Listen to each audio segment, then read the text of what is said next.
आज निसर्गाच्या रूपात आपल्याला डायरेक्ट बाप्पांचं दर्शन झालं.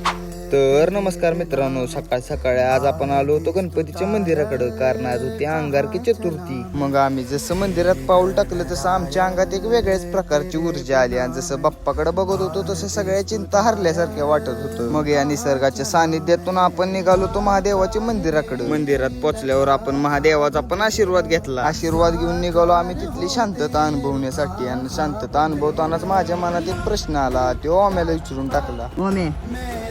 अरे तुला ते गणपती बाप्पांची कथा माहितीये का, दात तुटलेली? सांग की. अरे महर्षी नावाचं एक ऋषीमुनी होतं. ते महादेवांपाशी गेल्यावर त्यांनी महादेवांना विचारलं की तुमचा बालक खूप बुद्धिमान आहे ना, तर मग मी त्याला माझा ग्रंथ लिहिण्यासाठी नेऊ शकतो का? तर मग महादेव म्हणाले की बर. मग त्यांनी महर्षी वेदांनी त्यांना गणपती बाप्पांना त्यांच्या स्थानी नेलं व त्यांच्या स्थानी नेऊन त्यांच्यासमोर एक अट ठेवली की जवळ मी बोलायचं थांबणार नाही त्यावर तुम्ही लिहायचं थांबायचं नाही. तर गणपती बाप्पांनी ती अट स्वीकारली व त्यांनी लिहायला सुरुवात केली. त्यांचा लिहिता लिहिता त्यांचा मोरपीस तुटला व त्यामुळे त्यांनी त्यांचा दात तोडून तो ग्रंथ पूर्ण केला व त्यामुळे त्यांचं नाव एक दंत असं पडलं. आणि लिहिलेल्या ग्रंथाचं नाव काय होतं? महाभारत.